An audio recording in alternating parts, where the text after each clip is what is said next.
Housekeepers of Reddit, what do you know about the owners of the houses that they don't know you know? Man of the house asked me and the other cleaning crew ladies if we have ever seen this type of dog leash. Holds up what is clearly a underbed restraint system looking confused. I didn't say shit. We all looked at each other like bleeps. No, I'm not telling him. He says maybe she wants a dog. Why was it under the mattress? He just wandered off dragging this thing behind him. He was a nice guy, worked a lot, tipped well, gave us holiday bonuses. She was a trophy wife, and was not nice to him. They divorced while I still worked there. He got a dog named Mayonnaise and was much happier. It was a rescue greyhound. Sweet dog. I don't live in that town anymore, but I hope Mr. Jim is happy still. I'm not a housekeeper, but my late aunt used to be.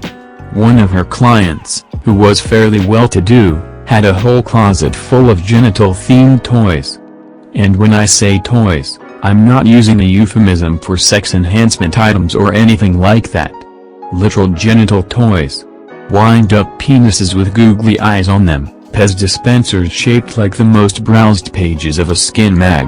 I suspect these weren't official Pez brand, rather risque variants on Pin the Tail on the Donkey, a Nerf fly gun that fired foam phalluses.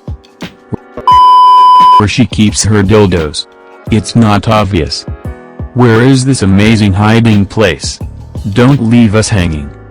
One day I noticed that whenever I used the toilet the water was barely enough to send away my deposit, so I opened the water tank to adjust it and I found not only one but several. Well, they are waterproof, I thought. Mrs. sends me to the store when she bleeps the landscaper. But I hate her husband too, and she tips good. Trimming the bushes. When you cheat on your all-organic keto diet. Why be on a keto diet if you're going to cheat? That totally ruins it. Just get yourself on a healthy diet that allows you to cheat a little here and there without completely ruining it. A client of mine doesn't know I know she bleeps her husband in the ass with a strap-on. He told you and asked you to do the same in her absence? Or you just found a toy? Maybe found the camera. My cleaning guy caught me leaving the house once. Said he knew I smoked pot because he'd find stuff for it a lot and asked if he could find me some for a camping trip with his wife. I freaked a little after he just said, I know you do marijuana. I was like, am I catching a lecture? There's a secret basement in the house behind the shelf in the kitchen. The previous owner did it. Honestly, everything. I worked in a house manager, butler type of position, and there is nothing you don't find out eventually. The trajectory of the toothpaste droplets on the mirror would tell me which of the women had spent the night. I knew passwords to computers, alarm systems, bank accounts and safes that I hadn't necessarily been provided with. Drugs, kinks, medical history, sordid family secrets, skeletons in the closet, you name it. I think that's the reason salaries get obscene if you stay long enough. Your silence is literally golden. One of my most vanilla customers doesn't know I know about her bondage fetish.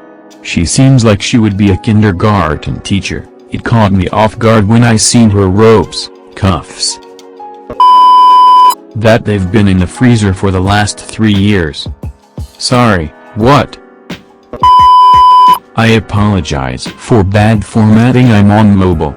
I don't know if this still applies, but I'm a house cleaner at a 5-star Inn restaurant, placing 5th in the top 10 best restaurants in the States. I've been working there for about 2 years now, and we definitely know when you've done the dirty in the room. We also know you've shaved your massive curly pubes in the shower and somehow managed to get them into the sink.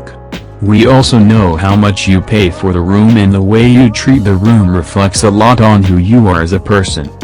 I thought you worked at a restaurant. I always wondered why the bed in the guest bedroom was sometimes slept in.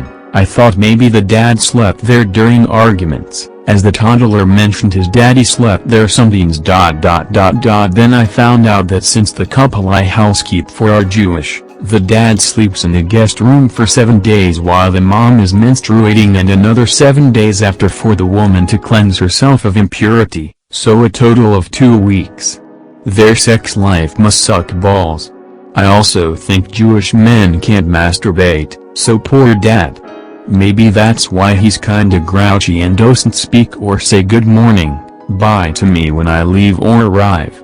I'm sure having a 27-year-old attractive and fit woman around cleaning makes 37-year-old, sex-deprived dad think of naughty things. Make sure to like and subscribe for more stories.